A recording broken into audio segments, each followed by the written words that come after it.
Hey guys, it's Looch, and who wants to hear me talk about Frank Sinatra? No one? Okay, here we go.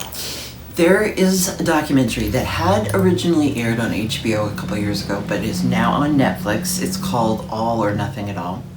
It is the most comprehensive, long documentary covering his entire life, career, everything.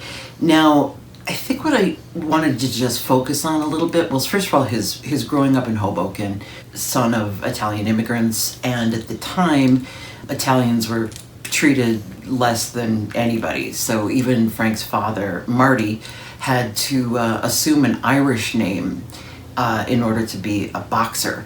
And so he was Marty O'Brien. And Dolly, his mother, was kind of almost like the unofficial mayor of the town. Really interesting backstory.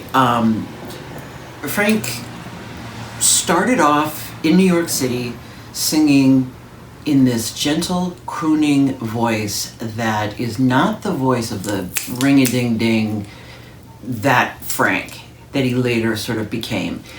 The voice was sort of trying to emulate Bing Crosby, his hero, and it was really the first kind of Beatlemania. I mean, there was no singer just standing there with an orchestra that had young women screaming Bobby Soxers, and it was a phenomenon. And then he was more of a song interpreter, and it was all about breathing, and he took vocal lessons well into his career and tried to mimic how a trumpet player can hold a note and breathe out of the side of their mouth. And Frank's been up, he's been down, he's been over, he's been out. He's been through it all. He had his super famous marriages.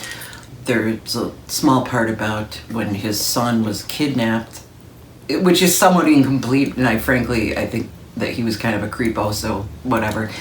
But, you know, in a trunk of a car, Frank Jr., and then goes through his crazy affairs and his hate of the press and the Rat Pack era, which is a little cringy. And for me to say that is kind of huge because there was some racial insensitivity, even though Frank himself had been such a proponent of racial equality with the bands that he toured with his friend Sammy Davis Jr.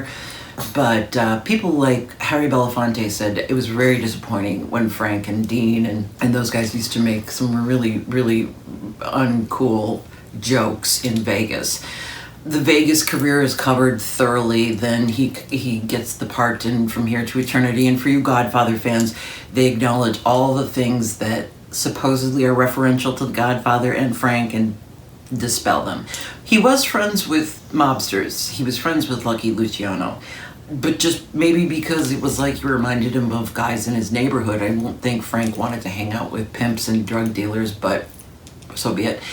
Then, of course, his relationship to Jack Kennedy, helping him get elected, getting the Teamsters on board, and really helping him get elected. And then Joe Kennedy Sr. said, you should appoint Bobby as the Attorney General and go after the mob. Bad idea. Don't do that to Frank. So that was not good. And then Frank kind of turned his back and became a Republican. And again, cringy with him, like, talking about Nixon and all of that. But anyway, it's so extensive and such a comprehensive documentary for any fan.